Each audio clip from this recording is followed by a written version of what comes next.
தொழுகையின் ஆசீர்வாதத்திற்காக ஆண்டவரை நோக்கி ஜெபம் செய்வோம்.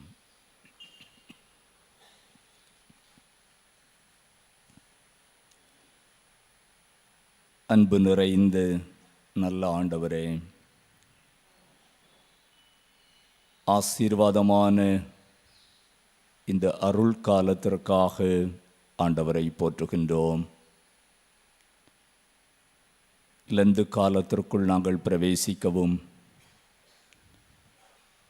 உம்முடைய சிலுவையின் நிழலில் அமர்ந்திருக்கவும் தேவரீர் எங்களுக்கு தருகின்ற கிருபை நிறைந்த வார்த்தைகளால் வாழ்வை திடப்படுத்தவும் தருகின்ற நல்ல வாய்ப்பிற்காக கடவுளுக்கு நாங்கள் ஸ்தோத்திரங்களை ஏறெடுக்கின்றோம். மிகுந்த பயபக்தியோடு, பரிசுத்த உணர்வுகளோடு, எதிர்பார்ப்புகளோடு இறை சமூகத்திலே நாங்கள் கூடி வந்திருப்பதை கடவுள் காண்கிறீர். இந்த பரிசுத்தமான காலம் எங்கள் அனைவருக்கும் மிகுந்த ஆசீர்வாதமாக அமைய கர்த்தர் அருள் தருவீராக. சுயம் என்னில் சாம்பலாய் மாற சுத்தாவி என்னில் தாரும் என்று பக்தன் வேண்டிக் கொள்ளுகின்ற வண்ணமாக நாங்களும் தெய்வ சமூகத்திலே அவ்விதமான வேண்டுதலோடு திருமுகத்தை நோக்கி பார்க்கும் பொழுது மெய்யாகவே உம்மாலே நாங்கள் இந்த அருள் காலத்தில் நடத்தப்பட கர்த்தர் கிருபை தாரும். திரளாய் கூடி வந்திருக்கின்ற இறைமக்கள் அனைவரையும் கடவுள் ஆசீர்வதிப்பீராக. உம்முடைய அருளையும் ஆசீர்வாதங்களையும் அனைவருக்கும் கர்த்தர் தாரும். தொழுகையின் துவக்கம் முதல் நிறைவு மட்டும் மாறாத கடவுளுடைய மகிமையின் பிரசன்னம் எங்கள் மத்தியில் நிறைவாய் தங்கியிருக்க வேண்டும் என்று மீட்பர் இயேசு கிறிஸ்துவின் வழியாய் மிகவும் தாழ்மையோடு ஜெபிக்கின்றோம். ஜெபம் கேளும் எங்கள் ஜீவனுள்ள நல்ல பிதாவே, ஆமென்.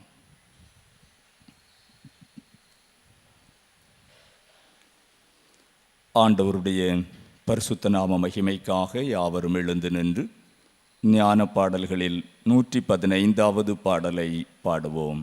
40 நாள் ராப்பகல் என்ற பாடல். ஞான பாடல் 115.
என்றவாறே முறைமுறையாக வாசிப்பதற்காக தெரிந்து கொண்ட சங்கீதம் 42வது சங்கீதம்.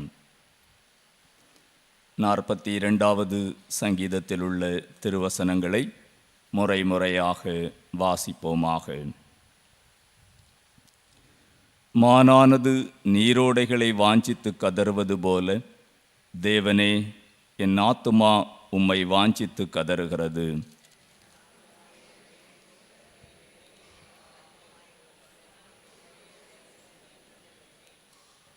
உன் தேவன் எங்கே என்று அவர்கள் நாள்தோறும் என்னிடத்தில் சொல்லுகிறபடியால், இரவும் பகலும் என் கண்ணீரே எனக்கு உணவாயிற்று.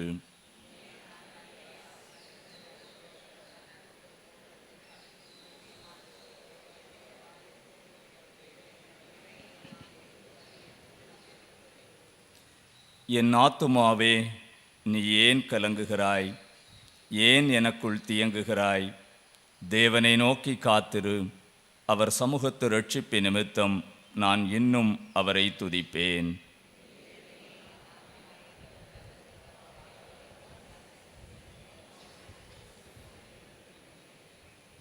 உமது மதகுகளின் இரைச்சலால் ஆழத்தை ஆழம் கூப்பிடுகிறது. உமது அலைகளும் திரைகளும் எல்லாம் என்மேல் புரண்டு போகிறது.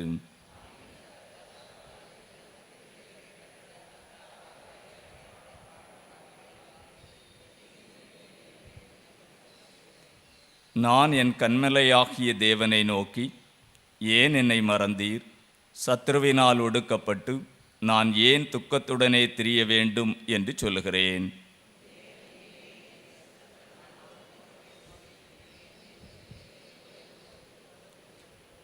இணைந்து வாசிப்போம். என் ஆத்துமாவே, நீ ஏன் கலங்குகிறாய்? ஏன் எனக்குள் தேங்குகிறாய்? தேவனை நோக்கி காத்திரு. என் முகத்துக்கு இரட்சிப்பும் என் தேவனுமாயிருக்கிறவரை நான் இன்னும் துதிப்பேன்.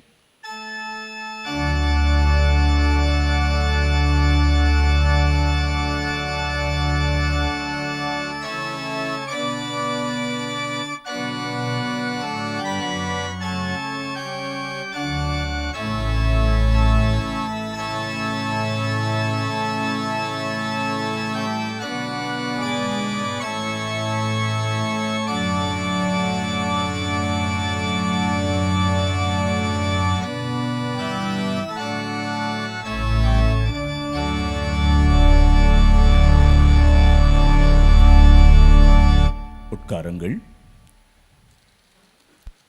இந்த நாளுக்குரிய தியானத்திற்கு ஆதாரமாக தரப்பட்டுள்ள திருமறை பகுதி பரிசுத்த மத்தேயு எழுதின சுவிசேஷம் 4ஆம் அதிகாரம் வசனங்கள் 1 முதல் 11 முடிய உள்ள ஆண்டவரின் அருள் வார்த்தைகளை வாசிக்க கேட்போம். பரிசுத்த மத்தேயு எழுதின சுவிசேஷம் 4ஆம் அதிகாரம் வசனங்கள் 1 முதல் 11 முடிய. அப்பொழுது இயேசு பிசாசினால் சோதிக்கப்படுவதற்கு ஆவியானவராலே வனாந்தரத்திற்கு கொண்டு போகப்பட்டார். அவர் இரவும் பகலும் 40 நாள் உபவாசமாயிருந்த பின்பு அவருக்கு பசி உண்டாயிற்று. அப்பொழுது சோதனைக்காரன் அவரிடத்தில் வந்து, நீர் தேவனுடைய குமாரனேயானால் இந்த கல்லுகள் அப்பங்களாகும்படி சொல்லும் என்றான். அவர் பிரதியுத்தரமாக, மனுஷன் அப்பத்தினாலே மாத்திரமல்ல, தேவனுடைய வாயிலிருந்து புறப்படுகிற ஒவ்வொரு வார்த்தையினாலும் பிழைப்பான் என்று எழுதியிருக்கிறதே என்றார். அப்பொழுது பிசாசு அவரை பரிசுத்த நகரத்திற்கு கொண்டு போய் தேவாலயத்து உப்புரிகையின் மேல் அவரை நிறுத்தி, நீர் தேவனுடைய குமாரனேயானால் தாழ குதியும். ஏனெனில் தம்முடைய தூதர்களுக்கு உம்மை குறித்து கட்டளையிடுவார். உமது பாதம் கல்லில் இடராதபடிக்கு அவர்கள் உம்மை கைகளில் ஏந்தி கொண்டு போவார்கள் என்பதாய் எழுதியிருக்கிறது என்று சொன்னான். அதற்கு இயேசு, உன் தேவனாகிய கர்த்தரை பரீட்சை பாராதிருப்பாயாக என்றும் எழுதியிருக்கிறதே என்றார்.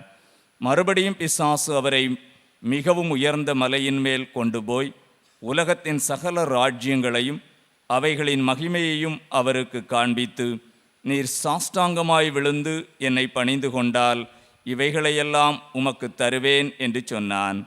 அப்பொழுது இயேசு, அப்பாலே போ சாத்தானே, உன் தேவனாகிய கர்த்தரை பணிந்து கொண்டு அவர் ஒருவருக்கே ஆராதனை செய்வாயாக என்று எழுதியிருக்கிறதே என்றார். அப்பொழுது பிசாசானவன் அவரை விட்டு விலகி போனான். உடனே தேவதூதர்கள் வந்து அவருக்கு பணிவிடை செய்தார்கள் என்பதுவே. வாசிக்கப்பட வேண்டிய திருமறை பாடம் வாசித்து முடிந்தாயிற்று. கிறிஸ்துவுக்கே மகிமை உண்டாவதாக. ஜெபம் செய்வோம். கர்த்தருடைய பரிசுத்த ஆலயத்தில் இந்த வருடத்தின் லெந்து நாட்களின் துவக்க நாளாகிய சாம்பல் புதன்கிழமையில் பயபக்தியோடு கடந்து வந்திருக்கின்ற அருமையான ஆண்டவருடைய பிள்ளைகளே, ஒரு கணம் இந்த பரிசுத்த ஆலயத்திலிருந்து நம்மை நாம் தற்பரிசோதனை செய்து கொள்வோம். வேதனை உண்டாக்கும் வழிகள் என்னிடத்தில் உண்டோ என்று பார்த்து, என்னை நித்திய பாதையிலே நடத்தும் ஆண்டவரே என்று சொன்ன பக்தனைப் போல இந்த லெந்து நாட்கள் நம் அனைவருக்கும் நம்முடைய ஆத்மீக வாழ்வின் வசந்த நாட்களாக அமைய, நம்முடைய குறைவுகளை உணர்ந்து ஆண்டவரிடத்திலே நாம் அறிக்கை செய்து ஆண்டவருடைய பிள்ளைகளாக நாம் வாழ்வதற்கு நம்மை ஒப்பு கொடுப்போம். ஒருவன் தன்னைத்தான் நிதானித்து அறிந்தால் நியாயம் தீர்க்கப்படான் என்று திருமறை சொல்கிறது. நாம் நம்முடைய குறைவுகளை அறிக்கை செய்கின்ற போது நம்முடைய அனைத்து தவறுகளையும் மன்னித்து நம்மை ஏற்றுக்கொள்வதற்கு ஆண்டவர் உண்மை உள்ளவராக இருக்கிறார்.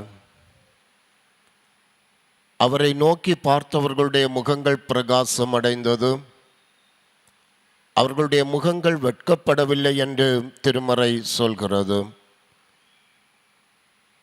ஆண்டவருடைய சமூகத்திலே வந்திருக்கிற ஆண்டவருடைய பிள்ளைகளே, இந்த லெந்து நாட்களிலே ஆண்டவரோடு நாம் ஒன்றித்து வாழ, திருமறையை அதிகமாக வாசிக்க, தியானிக்க, ஆண்டவரிடத்திலே அதிகமாக நாம் உரையாட, உறவாட, கர்த்தருக்கு பிரியமான காரியங்களை செய்ய, கர்த்தருக்கு பிரியமில்லாத காரியங்களை விட்டுவிடுவதற்கு இந்த பரிசுத்த சமூகத்திலே நம்மை ஒப்பு கொடுப்போம்.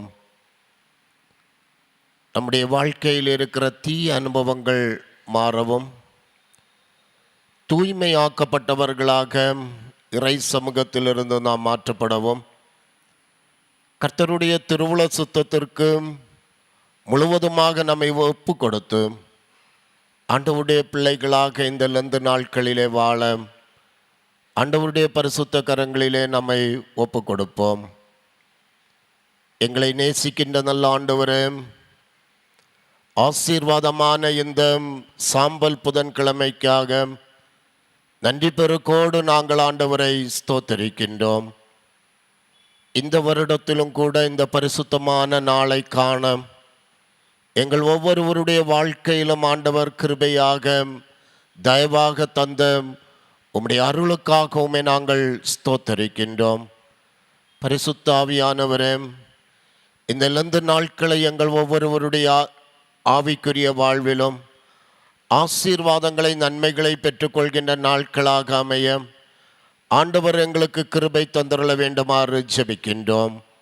விசேஷமாக இந்த நாளிலே மிகுந்த ஆயத்தத்தோடும் பயபக்தியோடும் இந்த லெந்து நாட்களின் சிந்தனைகளை ஆண்டவருடைய ஆலய பிரகாரங்களிலிருந்து நாங்கள் கேட்டு ஆண்டவருக்குள்ளாக இந்த லெந்து நாட்களை நாங்கள் அமைத்து கொள்ள வேண்டும் என்ற வாஞ்சையோடு ஆர்வத்தோடு இந்த தொழுகையிலே வந்திருக்கிற ஆண்டவருடைய பிள்ளைகள் ஒவ்வொருவரையும் கர்த்தர் ஆசீர்வதிக்க வேண்டுமாறுமே நோக்கி நாங்கள் ஜெபிக்கின்றோம்.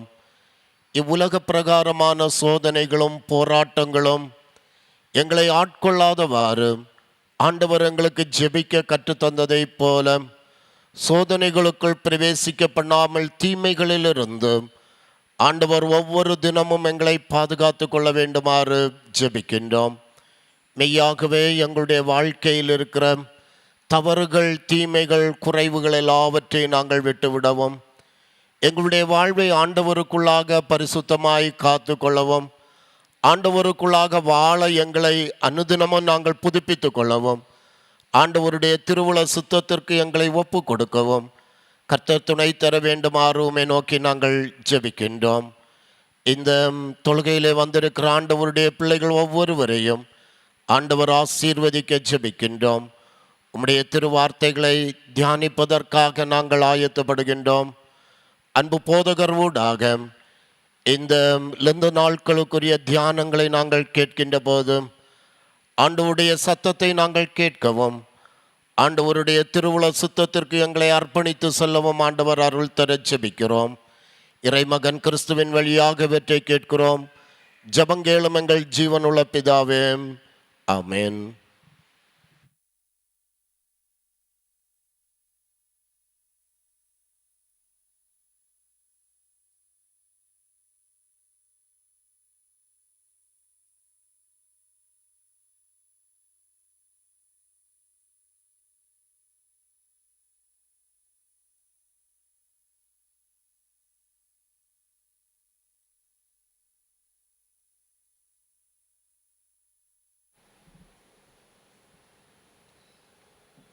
அன்பிற்குரியவர்களே, செய்திக்கு சொல்லும் முன்னதாக ஒரு அறிவிப்பு. தியான உரைகளின் அடிப்படையிலே தேர்வு உண்டு என்று ஞாயிற்றுக்கிழமையிலே அறிவிப்பை கேட்டோம். 25 கேள்விகள் கேட்கப்படும். ஓரிரு வார்த்தைகளில் விடை தருக. அதை நீங்கள் நினைவிலே கொள்ளும்படி உங்களை கேட்டுக்கொள்கிறேன். நாங்கள் 3 போதகர்களாக கூடி ஆலோசித்தோம். இந்த லெந்து நாட்களிலே எவ்விதமான தியானங்களை நடத்துவது என்று. புதன்கிழமை தோறும் சிலுவையை குறித்த தியான உரைகளை கேட்கலாம். வெள்ளிக்கிழமை தோறும் சிலுவை காட்சியினுடைய வருகின்ற சம்பவங்களை குறித்த உரைகளை கேட்கலாம். ஜெபத்தோடு நீங்கள் அனைவரும் இக்கூடுகைகளிலே கலந்து பயனடைய உங்களை அன்போடு கேட்டுக்கொள்ளுகிறோம். தலைகளை தாழ்த்தி ஜெபிப்போம். நல்ல கடவுளே, நாங்கள் உம்மோடு இணைவதற்கு நல்ல காலங்களை, தருணங்களை எங்களுக்கு தருகின்றீர். வேதத்தின் உண்மைகளை புரிந்து கொள்வதற்குரிய பாக்கியத்தை தருகின்றீர். நன்றி சொல்லுகின்றோம். இந்த வேளையிலும் நாங்கள் உம்முடைய வசனங்களை தியானிக்கையிலே நீர் எங்களோடு பேசுவீராக. எங்கள் உள்ளங்களை ஒருமுகப்படுத்தி அருளும். இறை மைந்தன் இயேசுவின் மூலம் வேண்டுகிறோம் பிதாவே, ஆம். சாம்பல் புதனாகிய இந்த நாளிலே சிந்தனைக்கு ஆதாரமாக தெரிந்து கொண்ட திருவசனம் வாசிக்க கேட்ட மத்தேயு நற்செய்தி நூல் 4வது அதிகாரம் 1-2 வசனங்கள். அப்பொழுது இயேசு பிசாசினால் சோதிக்கப்படுவதற்கு ஆவியானவராலே வனாந்தரத்துக்கு கொண்டு போகப்பட்டார். அவர் இரவும் பகலும் 40 நாள் உபவாசமாக இருந்த பின்பு அவருக்கு பசி உண்டாயிற்று. சாம்பல் புதன்கிழமை கிறிஸ்தவ கேலண்டரிலே 40 நாட்கள் நாம் நம்மை ஒருத்து வாழ்வதற்காக, நாம் ஆண்டவரோடு நெருங்கி வாழ்வதற்காக திட்டமிடப்பட்டு தரப்பட்டிருக்கின்றன. இந்த நாள் ஆரம்ப நாளை சாம்பல் புதன் என்று அழைக்கின்றோம்.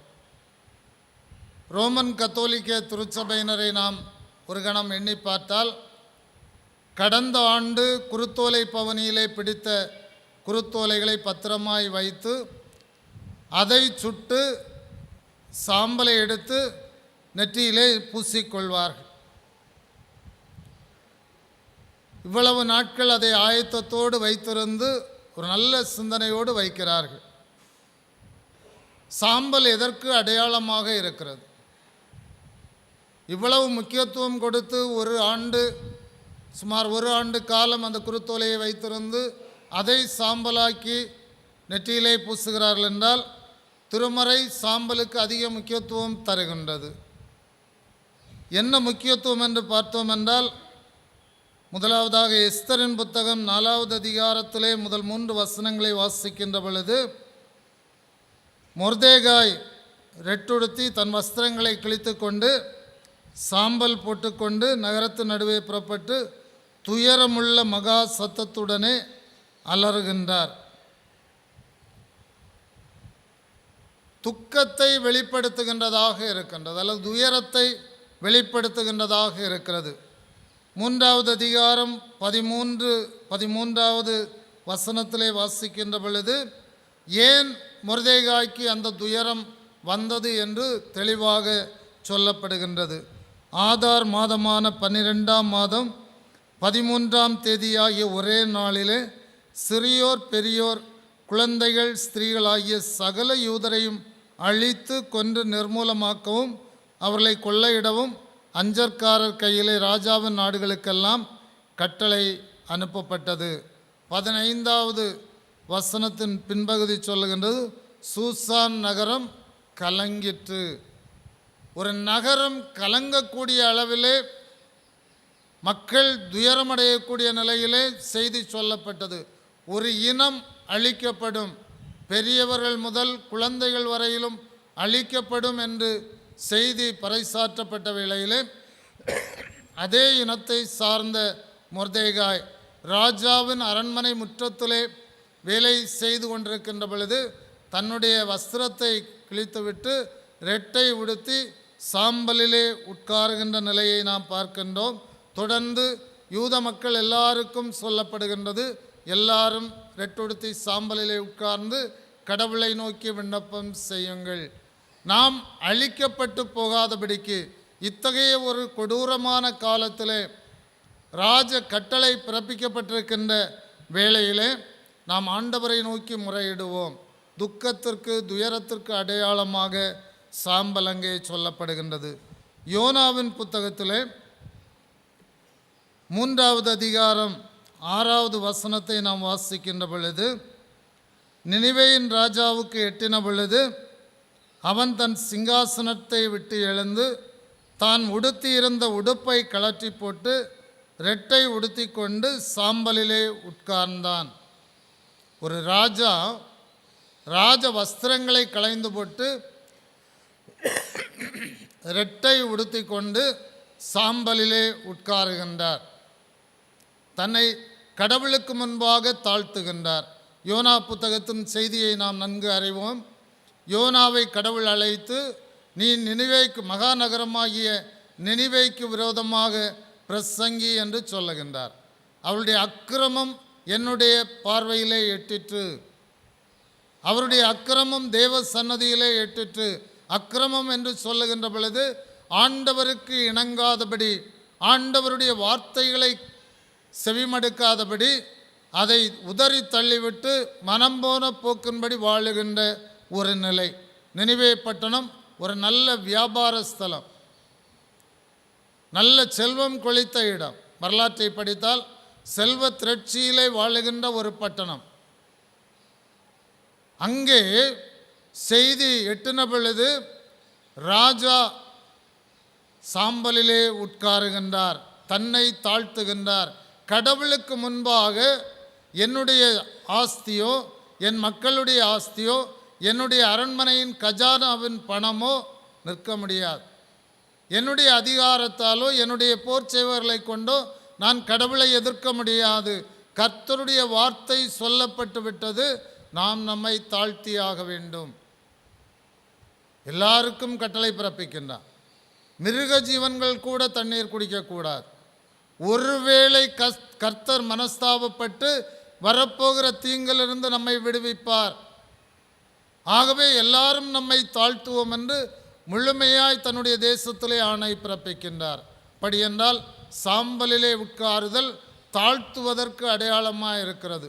துக்கத்திற்கு அடையாளம், தாழ்த்துவதற்கு அடையாளமாக இருக்கின்றது. 3வதாக பார்க்கின்ற பொழுது மத்தேயு நற்செய்தி நூல் 11வது அதிகாரம் 21வது வசனத்திலே இயேசுநாதர் சோதோம் குமாரா பட்டணங்களையும் இன்னும் ஆண்டவருடைய வார்த்தைகளை கேளாத பட்டணங்களையும் கடிந்துரைக்கின்ற பகுதியிலே அங்கே சொல்லப்படுகின்றது. 11:21, கோராசீனே உனக்கு ஐயோ, பெத்சாயிதாவே உனக்கு ஐயோ, உங்களில் செய்யப்பட்ட பலத்த செய்கைகள் தீருவிலும் சீதோனிலும் செய்யப்பட்டிருந்ததானால் அப்பொழுதே ரெட்டுடுத்தி சாம்பலில் உட்கார்ந்து மனம் திரும்பி இருப்பார்கள். தீருவிலும் சீதோனிலும் செய்யப்பட்டிருந்ததானால் அவர்கள் ரெட்டுடுத்தி சாம்பலிலே அமர்ந்து மனம் திரும்பி இருப்பார்கள். துக்கம் கொண்டாடுவது மட்டுமல்ல, தாழ்த்துவது மட்டுமல்ல, தங்கள் பாவத்தை உணர்ந்து மனம் திரும்பி இருப்பார்கள். சென்று வருகின்ற வழியை விட்டு திரும்பி செல்லுகின்ற ஒரு நிலை, செல்லுகின்ற பாதை சீரானது அல்ல என்பதை அறிந்து திரும்புகின்ற நிலை. தானியேலின் புத்தகம் 9வது அதிகாரத்திலே 3 முதல் 6 வசனங்களிலே தானியேல் வயது சென்றவனாய் சொல்லுகின்ற வார்த்தைகள். நாம் தானியேலின் புத்தகத்தை வாசித்து வருகின்ற பொழுது சுமார் 70 ஆண்டு கால வரலாறை நாம் கண்டுகொள்ள முடியும். இறுதி காலத்திலே அவன் சொல்லுகின்றார் தானியேல், நான் உபவாசம் பண்ணி ரெட்டிலும் சாம்பலிலும் உட்கார்ந்து தேவனாகிய ஆண்டவரை ஜெபத்தினாலும் விண்ணப்பங்களினாலும் தேட என் முகத்தை அவருக்கு நேராக்கி என் தேவனாகிய கர்த்தரை நோக்கி ஜெபம் பண்ணி பாவ அறிக்கை செய்து, ஆண்டவரே, உம்மில் அன்பு கூர்ந்து உம்முடைய கற்பனைகளை கைக்கொள்கிறவர்களுக்கு உடன்படிக்கையையும் கிருபையையும் காக்கிற மகத்துவமும் பயங்கரவுமான தேவனே, நாங்கள் பாவம் செய்து அக்கிரமக்காரராயிருந்து துன்மார்க்கமாய் நடந்து கலகம் பண்ணி உம்முடைய கற்பனைகளையும் உம்முடைய நியாயங்களையும் விட்டு அகன்று போனோம். தொடர்ந்து வீட்டிலே போய் வாசியுங்கள். எவ்வளவு தெளிவாக சொல்லுகின்றார். ரெட்டிலும் சாம்பலிலும் உட்கார்ந்து, கடவுளே, நாங்கள் உமக்கு விரோதமாய் பாவம் செய்தோம். கூட்டு ஜெபம் என்று சொல்லுவோம். எல்லாரும் இணைந்து பாவ அறிக்கை செய்வதற்கு அடையாளமாய் தானியேல் அங்கே பேசுகின்றார். நாங்கள் பாவம் செய்தோம், உமக்கு விரோதமாய் கலகம் பண்ணினோம். வாழ்க்கையிலே எங்களை படைத்து பாதுகாத்து பராமரித்து வழிநடத்தி வருகின்ற இறைவனுடைய சத்தத்திற்கு செவிமடுக்காமற் போனோம். ஆகவே அந்நிய தேசத்திலே கைதிகளாக இருக்கிறோம். எங்களால் இங்கிருந்து மீண்டு போக முடியவில்லை. நாங்கள் வேதனையோடு இருக்கிறோம். இறுதி காலகட்டத்தில் தான் பாவ அறிக்கை செய்கின்றார். நாங்கள் உமக்கு விரோதமாய் கலகம் செய்தோம் என்று சொல்லுகின்றார். ஆக மனம் திரும்புகின்ற ஒரு காட்சி சாம்பலின் மூலமாய் அங்கே தெரியப்படுத்தப்படுகின்றது. ரெட்டிலும் சாம்பலிலும் உட்கார்ந்து பாவ அறிக்கை செய்து மனம் திரும்புகின்ற காட்சி. சாம்பல் துக்கத்தை காட்டுகின்றது, தாழ்மையை வெளிப்படுத்துகின்றது, மனம் திரும்புகின்ற தன்மையை நமக்கு சுட்டி காட்டுகின்றது. இன்றிலிருந்து 40 நாட்கள் நாம் தவக்காலமாக லெந்து நாட்களாக ஆசரிக்கப் போகின்றோமே, அதனுடைய அர்த்தம் என்ன? லெந்து என்று சொல்லுகின்ற பொழுதே வசந்த காலம் என்று சொல்லுவோம். இந்த வசந்த காலத்தை உங்களுக்கு நான் விளக்க வேண்டுமென்றால், நம்முடைய பிராந்தியங்களிலே நீங்கள் தக்கலைக்கு வடக்காக சென்றிருப்பீர்கள் என்றால் 2-3 வாரங்களுக்கு முன் பார்த்தால் அத்தனை ரப்பர் மரங்களும் பட்டுப்போனவைகளை போன்றுதான் காட்சி அளிக்கும். ஒரு இலை கூட பார்க்க முடியாது. ஆனால் இப்பொழுது நீங்கள் பார்ப்பீர்கள் என்றால் எல்லாம் தளிர்விட்டு நிற்கும். லெந்து நாட்கள் நம்முடைய வாழ்க்கையிலே இலை உதிர் காலத்திலிருந்து வசந்த காலத்திற்குள் பிரவேசிப்பதற்கு அடையாளமாக தரப்பட்டிருக்கின்றன. இலைகள் வந்துவிட்டன. இனி மரங்களிலே நாம் பார்க்கின்ற பொழுது இலைகள் தளிர்த்த பின்பு பூ வருகின்றது, காய் காய்க்கின்றது, கனியாகின்றது. அப்படி என்றால் கனி கொடுக்கின்ற ஒரு தன்மைக்கு நேராய் இந்த லெந்து நாட்கள் நம்மை வழி நடத்துகின்றன. வாழ்க்கையிலே ஒரு வசந்த காலத்தை நோக்கி செல்லுகின்றோம். ஒருவேளை நாம் கேட்கலாம், இதுவரை நான் ஆலயத்திற்கு வரவில்லையா? இதுவரை நான் வேதம் வாசிக்கவில்லையா? இதுவரை நான் ஜெபம் பண்ணவில்லையா? என்றெல்லாம் பல கேள்விகளை எழுப்பலாம். இங்கே தானியேல் ஜெபம் பண்ணினது போல நாம் பல நேரங்களிலே ஆண்டவருக்கு விரோதமாய் கலகம் பண்ணுகின்றோம். அறிந்தோ அறியாமலோ பாவம் செய்தேன் என்று பல வேளைகளிலே சொல்லுகின்றோம். நம்முடைய வாழ்க்கையிலே நாம் எங்கெங்கு இடறினோமோ அவற்றையெல்லாம் சிந்தித்து நம்முடைய வாழ்க்கையை சீர்தூக்கி பார்த்து இன்னும் ஆண்டவரோடு நெருங்குவதற்காகத்தான் இந்த நாட்கள் நமக்கு தரப்பட்டிருக்கின்றன. இந்த நாட்களை ஆசரிக்கின்ற பொழுது மைண்டிலே நாம் கொள்ள வேண்டிய ஒரு எண்ணம், வாழ்க்கை என்றால் என்ன? இன்று அநேகர் நாம் வாழ்க்கையை குறித்து எண்ணி பார்ப்பதே இல்லை. ஏதோ குழந்தையாய் பிறந்தோம், கல்வி கற்றோம், வாலிப பருவத்தில் வந்தோம், அடுத்து திருமணம் செய்தோம், வாழ்க்கையிலே குடும்ப வாழ்க்கையிலே பிரவேசித்தோம், பிள்ளைகளை பெற்றெடுத்தோம், பிள்ளைகளை வளர்த்துகின்றோம், செல்வம் தேடினோம், வீட்டை கட்டினோம், வாகனங்களை வாங்கினோம், சொத்துக்களை சேர்த்தோம், செல்வங்களை சம்பாதித்து வங்கியில் வைத்திருக்கிறோம் என்றுதான் எண்ணிக்கொண்டே இருக்கின்ற உலகமாய் இருக்கிறோம். பல வேளைகளிலே வாழ்க்கையின் அர்த்தத்தை எண்ணி பார்ப்பதே இல்லை. இந்த லெந்து நாட்களிலே திரும்ப திரும்ப பிரசங்கியின் புத்தகத்தை வாசியுங்கள். இந்த ஆண்டு அது உங்களுக்கு தியான நூலாக இருக்கட்டும். ஒவ்வொரு நாளும் திரும்ப திரும்ப பிரசங்கியின் நூலை வாசியுங்கள். கருத்தாய் வாசிக்க வேண்டும். படபட என்று நீங்கள் வாசித்தால் ஒரு பிரயோஜனமும் இல்லை. ஒவ்வொரு வசனத்தையும் நிறுத்தி நம்முடைய வாழ்க்கையோடு ஒப்பிட்டு பார்த்து நாம் காண்கின்ற உலகத்தோடு ஒப்பிட்டு நாம் தியானிப்போம் என்றால் நிச்சயமாய் அங்கே வாழ்வின் அர்த்தத்தை புரிந்து கொள்ளலாம். அழிந்து போகின்ற வாழ்க்கை, நிரந்தரமான வாழ்க்கையே அல்ல. சங்கீதக்காரன் சொல்லுகின்ற பொழுது காலையிலே பூத்து மாலையிலே வாடி போகிற பூவுக்கு ஒப்பாக இருக்கிறது. அதுதான் நம்முடைய வாழ்க்கை. யோபு சொல்லுகின்றார், நான் ஒன்றும் கொண்டு வந்ததும் இல்லை, ஒன்றும் கொண்டு போகிறதும் இல்லை. நம்முடைய வாழ்க்கையிலே நாம் எதையும் கொண்டு போகப் போவதே இல்லை. ஆனால் நாம் வாழ்ந்த வாழ்வின் நிலைகள், நம்முடைய கிரியைகள் நம்முடைய கூட வரும் என்று வேதம் சொல்லுகின்றது. ஆக இந்த லெந்து நாட்களிலே நாம் எப்படி இந்த நாட்களை கையாள வேண்டும், எப்படி ஆண்டவருடைய சமூகத்திலே வர வேண்டும் என்பதை சிந்திக்க அழைக்கப்படுகின்றோம். லெந்து நாட்களை சொல்லுகின்ற பொழுது டைம் ஆஃப் செல்ஃப் டினையல் என்று சொல்லுவோம். சுய ஒருத்தல், செல்ஃப் டினையல். பல வேளைகளிலே பலர் சொல்லுவார்கள், நான் என்னுடைய வாழ்வை வெறுக்கிறேன் என்று சொல்வார்கள். வெறுத்தல் வேறு, ஒருத்தல் வேறு. செல்ஃப் டினையல், சுயத்தை நான் விட்டு விடுவதற்கு சுயத்தை முற்றிலும் ஒழிக்கிறேன். வாழ்வை வெறுக்கவில்லை, சுயத்தை விட்டுவிடுகின்ற ஒரு தன்மை. அதுதான் இந்த லெந்து நாட்கள் நமக்கு தருகின்ற ஒரு மேலான உண்மை. நம்முடைய உடல் மனம் கட்டுப்படுத்த முடியாமல் வாழுகின்ற காலம். எதை பார்த்தாலும் நமக்கு அதிலே பிரவேசிக்க வேண்டும் என்கின்ற ஒரு ஆசை. உலகத்தின் மாயையிலே சிக்குண்டு வாழுகின்ற ஒரு வாழ்க்கை. எல்லாவற்றையும் அனுபவிக்க வேண்டும் என்று எண்ணுகின்ற ஒரு சிந்தை எல்லாருக்குள்ளும் வருவது இயல்பாக இருக்கின்றது. மனுஷீக சிந்தை என்று சொல்லலாம். ஆதாம் ஏவாளுடைய காலத்திலிருந்து சாத்தான் ஆசையை தூண்டி விடுகின்ற பொழுது அதிலே சிக்குண்டு விழுந்து விடுகின்றார்கள். இந்த மனதை, உடலை நாம் கட்டுப்படுத்துவதற்கு சுயத்தை ஒருத்து வாழுகின்ற காலமாக இந்த நாட்களை நாம் கையாள அழைக்கப்படுகின்றோம். அடுத்ததாக இந்த காலம் நமக்கு உணர்த்துகின்ற உண்மை, கடவுளுடன் உறவில் வலுப்படுகின்ற காலம்.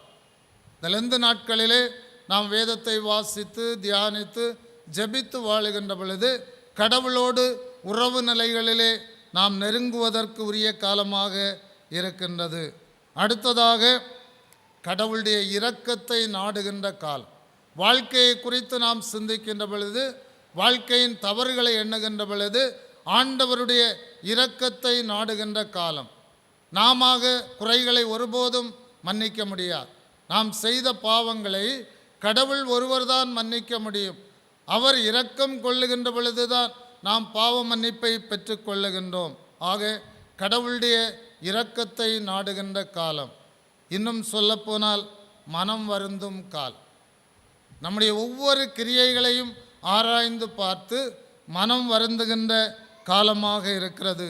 தீமைகளை களைந்து தூய்மையிலே துளிர்விடுகின்ற காலம். ஆனால் இவைகளையெல்லாம் எப்படி மேற்கொள்ள முடியும்? சிலுவை காட்சியோடு வாழுகின்ற பொழுது. இப்பொழுது நாம் கேட்டுவிடலாம் அல்லது மனதிலே எண்ணலாம், இந்த லெந்து நாட்களிலே நான் இவ்விதமாய் என்னுடைய ஆசைகளை எல்லாம் விட்டு விடுவேன், நான் கடவுளோடு நல்ல உறவிலே வாழுவேன், கடவுளின் இரக்கத்தை நாடுவேன், மனம் வருந்தி ஆண்டவரிடத்திலே ஒன்றிணைந்து கொள்வேன் என்றெல்லாம் எண்ணலாம். ஆனால் மறுபடியும் நாம் உலகத்திலே செல்லுகின்ற பொழுது நாம் வீழ்ச்சி அடைந்து விடுவோம். சிலுவையை நம்முடைய கண்களுக்கு முன்பாக நிறுத்துகின்ற பொழுது மாத்திரம்தான் இப்படிப்பட்ட நிலையிலே நாம் முன்னேறி துளிர்விட முடியும் என்பதை நாம் மறந்து போக வேண்டாம். இன்று நாம் வாசித்த பகுதியிலே மத்தேயு ஆக்கியோன் லூக்காவும் இதே நிகழ்வை சொல்லுகின்றார். நாம் மத்தேயுவின் அடிப்படையிலே இன்று நாம் சிந்திப்போம். முதலாவது பகுதியிலே மத்தேயு சொல்லுகின்ற பொழுது, இயேசுநாதர் ஞான ஸ்நானம் பெற்று கரையேறின உடனே பரிசுத்த ஆவியானவர் அவரை வனாந்திரத்திற்கு கொண்டு போகின்றார். எதற்கு? பிசாசினால் சோதிக்கப்படும்படி. ஞானஸ்நானம் பெற்றிருக்கிற நாம் அனைவரும் மனதிலே கொள்ள வேண்டியது, நாம் ஆண்டவருக்குள் எவ்வளவு நெருங்கி வருகின்றோமோ அவ்வளவு அதிகமாய் பிசாசானவன் நம்மை இழுத்துச் செல்வதற்கு ஆயத்தத்தோடு இருப்பார். இயேசுநாதர் தேவனுடைய குமாரன் என்று ஞானஸ்நானத்தின் போது பிரகடனப்படுத்தப்படுகின்றார். பரிசுத்த ஆவியானவர் அவரை பிசாசினால் சோதிக்கப்படும்படி கொண்டு செல்லுகின்றார் என்று இரண்டு ஆக்கியோன்களும் மத்தேயுவும் லூக்காவும் அவ்விதமாகத்தான் எழுதுகின்றார்கள். அங்கே நிகழ்வு என்ன? பிசாசனுடைய கரங்களிலே அவர் ஒப்படைக்கப்படுகின்றார். 40 நாட்கள் உபவாசம் இருந்துவிட்டு வருகின்றார். 40 நாட்கள் இரவும் பகலும் இயேசுநாதர் கடவுளோடு உரையாடுகின்றவராய் உபவாசம் இருந்து கொண்டு பசியோடு வருகின்றார். அவருக்கு பசி உண்டாயிற்று என்று எழுதுகின்றார். அந்த வேளையிலே பிசாசானவன் வருகின்றான். பாருங்கள், பிசாசானவன் சொல்லிக்கொண்டு வரமாட்டான். எங்கே நமக்கு ஒரு வீழ்ச்சி இருக்கிறதோ, எங்கே நமக்கு ஒரு தேவை இருக்கிறதோ, எங்கே நம்முடைய வாழ்க்கையில் ஒரு கடினப்பாடு இருக்கிறதோ அங்கே வந்து சூழ்ச்சி செய்கின்றான். நம்மை இடற பண்ணும்படியாய் சூழ்ச்சி செய்கின்ற சாத்தானுடைய சதியை அங்கே பார்க்கிறோம். இயேசுநாதரிடத்திலே போய் சொல்லுகின்றான்.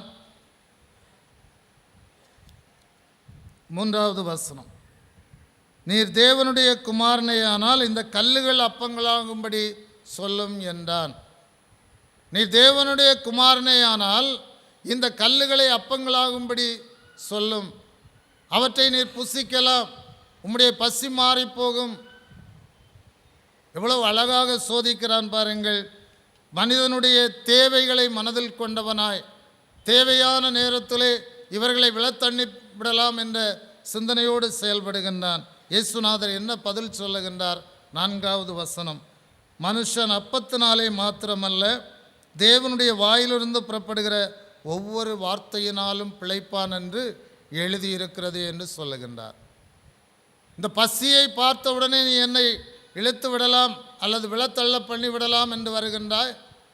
பசியை பார்த்து நான் வரவில்லை, தேவனுடைய வாயிலிருந்து வரும் வார்த்தையினால் பிழைப்பான் என்று சொல்லுகின்றார். அப்படி என்றால் நாம் இந்த உலகத்திலே வாழ்க்கையிலே முழுமையை கண்டுகொள்ள வேண்டுமென்றால், வாழ்க்கையிலே இடையூறுகளை களைந்து செல்ல வேண்டுமென்றால் கடவுளுடைய வார்த்தை நமக்கு மிக முக்கியமானதாக இருக்கின்றது. குறுக்கு வழி ஒன்றுமே இல்லை. தகாத வழிகளிலே செல்லக்கூடாது என்பதை இந்த நிகழ்வு நமக்கு காட்டுகிறது. தேவகுமாரனாகிய இயேசுநாதரை பிசாசானவன் சோதிக்கின்ற பொழுது இயேசுநாதர் குறுக்கு வழியை தெரிந்து கொள்ளவில்லை. கல்லுகளை அப்பமாக்கி சாப்பிட்டு விடலாம், என்னுடைய கரத்திலே கடவுள் அதிகாரத்தை தந்திருக்கிறார், அற்புதத்தை செய்கிற ஆற்றலை தந்திருக்கிறார் என்று இயேசுநாதர் துணியவில்லை. குறுக்கு வழி, தகாத வழி கிறிஸ்தவர்களுக்கு உகந்ததல்ல என்பதை இந்த பகுதி சுட்டி காட்டுகின்றது. இரண்டாவதாக அந்த சோதனையிலே 5 முதல் 7 வசனங்களை நாம் வாசிக்கின்ற பொழுது தேவாலயத்தின் உப்பரிக்கையின் மேல் கொண்டு போய், நீர் தேவனுடைய குமாரனேயானால் தாழக்குதியும், தம்முடைய தூதர்களுக்கு கட்டளையிடுவார், உன் பாதம் கல்லில் இடராதபடி தூதர்கள் உன்னை கரங்களில் ஏந்தி கொண்டு போவார்கள் என்று திருமறையில் சொல்லப்பட்டிருக்கிறது. அவர்கள் கரங்களிலே கொண்டு போவார்கள் என்று சொல்லுகின்றார். அப்படி என்றால் கடவுளை எதிர்த்து பரீட்சிக்கின்ற நிலை. திருமறையிலே உன் தேவனாகிய கர்த்தரை பரீட்சை பாராதிருப்பாயாக என்று எழுதியிருக்கிறது என்று இயேசுநாதர் சுட்டி காட்டுகின்றார். ஒரே ஒரு இடத்தில்தான் என்னை சோதித்து பாருங்கள் என்று கர்த்தர் சொல்லுகிறார். எல்லாருக்கும் தெரிந்த பகுதிதான். மல்கியா 3:10-11 வாசிக்கின்ற பொழுது, ஆலயத்தின் பண்டசாலையிலே ஆகாரம் உண்டாயிருக்கும்படி தசம பாகங்களை கொண்டு வாருங்கள், வானத்தின் பலகணிகளை திறந்து இடங்கொள்ளாமற் போகும் மட்டும் உங்களை ஆசீர்வதிக்க மாட்டேனோ என்று சோதித்து பாருங்கள் என்று கர்த்தர் சொல்லுகின்றார். மற்றபடி கடவுளை சோதிப்பதற்கு மனிதனுக்கு எந்த தகுதியும் திருமறையின் அடிப்படையிலே நமக்கு கொடுக்கப்படவில்லை. இங்கே இயேசுநாதர் அதை சுட்டி காட்டுகின்றார். உன் தேவனாகிய கர்த்தரை பரீட்சை பாராதிருப்பாயாக என்று எழுதியிருக்கிறதே என்று சொல்லுகின்றார். நாம் பல வேளைகளிலே கடவுளோடு நம்மை சமப்படுத்தி பார்க்கின்றோம். எளிய நிலையிலிருந்து கடவுள் நம்மை உயர்த்தி இருக்கிறார். தாழ்விலிருந்து உயர்வுக்கு நேராய் கொண்டு வந்திருக்கின்றார். மேன்மைப்படுத்தி இருக்கின்றார். எல்லா வசதிகளும் பெறுகின்ற பொழுது கடவுளுக்கு முதலிடம் கொடுக்க நாம் தயங்குகின்றோம். ஒருவேளை வயது மூப்பின் காரணமாக நம்மால் முட்டு போட முடியாது. ஒரு 55 முதல் உள்ளவர்கள் ஏராளம் பேருக்கு மூட்டு வலி இருக்கும். சிறு குழந்தைகளை பாருங்கள், முட்டு போடுவதே இல்லை. நானும் வந்ததிலிருந்து பார்த்து கொண்டே தான் இருக்கிறேன். பழக்கங்கள் ஆண்டவருக்கு முன்பாக எல்லாரும் முழங்காலில் நின்று தாழ்த்துவதற்கு நாம் சிறு பருவத்திலிருந்து பழக்கியே ஆக வேண்டும். இயேசுநாதர் தேவனுடைய குமாரனாயிருந்தும் அவர் ஜெபம் பண்ணுகின்ற பொழுது முழங்கால் படியிட்டு ஜெபிக்கின்றார் என்று நாம் வேதத்திலே வாசிக்கிறோம். நம்முடைய பிள்ளைகளை அவ்விதமாய் பழக்குவிக்க வேண்டியது நம்முடைய வேலை. ஆண்டவருக்கு முன்பாக நாம் முற்றிலும் ஒன்றுமில்லை என்கின்ற உணர்வு வந்தே ஆக வேண்டும். எவ்வளவு பெரிய நிலையிலே கடவுள் உயர்த்தி இருந்தாலும் நாம் கடவுளுக்கு முன்பாக ஒன்றுமில்லை. நினிவேயின் ராஜா அவன் ஒன்றுமில்லை என்பதை உணர்கின்றான். ரெட்டுடுத்தி சாம்பலிலே அமர்ந்து மனஸ்தாபப்படுகின்றான். ஒரு ராஜா கூட அப்படி இருக்கின்ற பொழுது சாதாரண மானிடராகிய நாம் கடவுளுக்கு முன்பாக நம்மை தாழ்த்த முற்படுவோம். ஆண்டவரை ஒருபோதும் பரீட்சை பார்க்க வேண்டாம். ஆண்டவருக்கு நிகராக நாம் ஒருபோதும் எண்ணி பார்க்க வேண்டாம். வசனங்கள் இப்படி இருக்கிறது, நான் சோதித்து பார்ப்பேன் என்று சோதித்து பார்க்க வேண்டாம். மூன்றாவது சோதனை தொடர்ந்த வசனங்களிலே சொல்லப்படுகின்றது. 8ஆம் வசனம் முதல் 10ஆம் வசனம் வரையிலும் பிசாசு அவரை மலையின் உச்சியிலே கொண்டு போய் சகல ராஜ்யங்களையும் அவருக்கு காண்பித்து அவைகளின் மகிமையையும் காண்பித்து, நீர் சாஷ்டாங்கமாய் விழுந்து என்னை பணிந்து கொண்டால் இவைகளை எல்லாம் உமக்கு தருவேன் என்று சொல்லுகின்றார். இங்கே ரோம பேரரசனுடைய நிகழ்வு இன்று இழந்து ஆனபடியினாலே நான் வரலாற்று பூர்வமாய் செல்லவில்லை. இயேசுநாதரை தனக்கு கீழாக பணிய வேண்டும் என்று சொல்லுகின்றார்.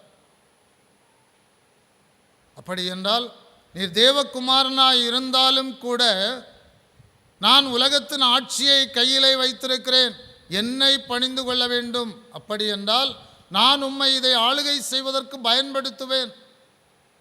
ஒரு மனிதன் எண்ணுகின்ற எண்ணம் யாரையும் கட்டுப்படுத்தி விடலாம் என்று கடவுளை கட்டுப்படுத்துவதற்கு சிந்திக்கின்ற ஒரு நிலையைத்தான் அங்கே பார்க்கின்றோம். இதை சொன்னால் ஒரு இழுவை நிலை என்று சொல்லலாம். மனித வாழ்விற்கும் கடவுளுக்கும் உள்ள ஒரு இழுவை நிலை. கடவுளை மனிதன் தனக்கு கீழாக கொண்டு வர முயற்சிக்கின்ற ஒரு நிலை. நாம் ஒரு குறுகிய காலம் வாழ்கின்றவர்கள் என்ற சிந்தனை கூட நம்மை விட்டு சென்று விடுகின்றது. இந்த நிகழ்வை நாம் எண்ணி பார்க்கின்ற பொழுது மலையின் மேல் கொண்டு போய் சகல ராஜ்யங்களையும் அவைகளின் மகிமையும் காண்பித்து என்னை பணிந்து கொண்டால் இவைகளையெல்லாம் உமக்கு தருவேன் என்று சொல்லுகின்ற பொழுது பதவி, புகழ், மேன்மை இவைகளையெல்லாம் காண்பிக்கின்றார். அதிகாரம் உன்னுடைய கரத்திலே கொடுப்பேன் என்று சொல்லுகின்றார். ஆண்டவர் என்ன சொல்லுகின்றார்? அப்பாலே போ சாத்தானே. அன்பிற்குரியவர்களே, இந்த லெந்து நாட்களிலே நம்முடைய வாழ்க்கை என்ன அர்த்தம் உடையது என்பதை எண்ணி பார்க்க அழைக்கப்படுகின்றோம். ஆண்டவர் எதற்காக நம்மை உலகத்திலே படைத்திருக்கின்றார், நாம் வாழுகின்ற காலத்திலே எப்படி வாழ வேண்டும் என்பதை சரியாக உணர்ந்து வாழ அழைக்கப்படுகின்றோம். உலகத்திற்குரியவர்களாய் வாழப்போகிறோமா அல்லது கடவுளுக்குரியவர்களாய் வாழப்போகிறோமா என்று தீர்மானிக்க நாம் அழைக்கப்படுகின்றோம். வரப்போகின்ற அழிவு, வரப்போகின்ற தண்டனைகளை குறித்து துக்கம் கொள்ளுகின்றவர்களாக ஆற்றல் மிக்க கடவுளின் முன்பாக நம்மை தாழ்த்தி நம்முடைய பாவங்களை அறிக்கையிட்டு நாம் மனம் திரும்பி நம்முடைய வாழ்க்கையிலே துளிர் விடுகின்றவர்களாய், வசந்தம் விடுகின்றவர்களாய், வசந்த காலத்தை அணிகின்றவர்களாய் வாழுவோம். நிச்சயமாய் இந்த லெந்து நாட்கள் அர்த்தமுள்ள நாட்களாய், பயனுள்ள நாட்களாய், நம்மை இன்னும் ஆண்டவரோடு நெருங்கி வாழ வழிகாட்டுகின்ற நாட்களாய் அமையும் என்பதிலே எந்த சந்தேகமுமே இல்லை.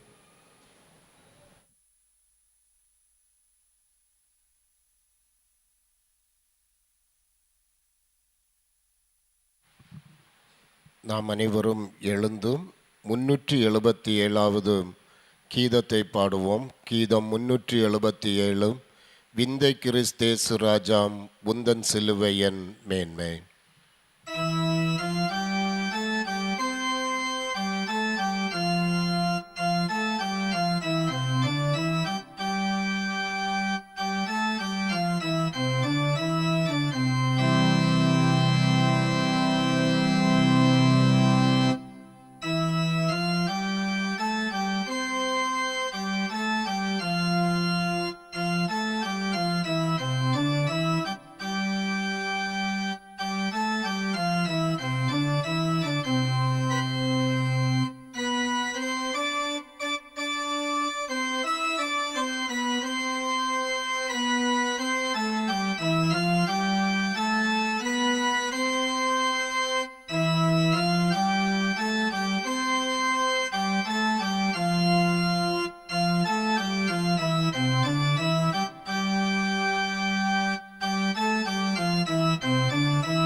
ஜெபம் செய்வோம். சிலுவை நாதராகிய எங்கள் நல்ல ஆண்டவரே, சிலுவை காட்சியினோடே கூட எங்களை தம்மண்டையிலே சேர்த்து கொள்ளுகின்றவராயிருக்கிறீர். சிலுவையின் வழியாய் எங்களுக்கு மீட்பினை தருகின்றவராயிருக்கிறீர். நாங்கள் கலங்கி தவிக்கின்ற பொழுது, நாங்கள் சாம்பலிலே உட்காருகின்ற பொழுது, நாங்கள் எல்லா நிலைமைகளிலும் எங்களை தாழ்த்துகின்ற பொழுது, எங்கள் பாவங்களை உணர்ந்து மனமருந்துகின்ற பொழுது, பாவ மன்னிப்பை வழங்குகின்றவராய், எங்களுக்கு ஆசீர்வாதங்களை அருளுகின்றவராய், எங்களை தம்முடைய பிள்ளைகளாய் தம்முடைய செட்டைகளின் மறைவிலே காக்கின்றவராய் இருக்கிறீர். உமக்கு நன்றி சொல்லுகின்றோம். உலகத்தின் வாழ்வை நாங்கள் வாஞ்சியாதபடி உலகத்திலே வாழுகின்ற பொழுதும் ஆண்டவரோடு இணைந்து வாழ இந்த லெந்து நாட்கள் அர்த்தமுள்ள நாட்களாய் அனைவருக்கும் அமைய ஆண்டவர் தொடர்ந்து ஒவ்வொருடைய உள்ளங்களிலும் கிரியை செய்ய வேண்டுமாய் செபிக்கிறோம். உம்முடைய வார்த்தைகள் ஒவ்வொருடைய செவிகளிலும் தொனித்து கொண்டே இருப்பதாய், ஒவ்வொருடைய செயல்களும் உமக்கு உகந்ததாய் அமைய இந்த நாட்களையும் வருகின்ற காலங்களையும் ஒவ்வொருவருக்கும் ஆசீர்வதித்து கொடுப்பீராக. இந்த தொழுகையிலே பங்கேற்ற அனைவரையும் ஆசீர்வதித்து அனுப்பியர்களும் இறை மைந்தன் இயேசுவின் மூலம் வேண்டுகிறோம் பிதாவே, ஆமென்.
நம்முடைய ஆண்டவராகிய இயேசு கிறிஸ்துவின் கிருபையும் பிதாவாகிய தேவனுடைய அன்பும் தூயாவியானுடைய ஐக்கியம் உங்கள் அனைவரோடும் உலகம் அனைத்தோடும் என்றும் நிலைத்திருப்பதாக.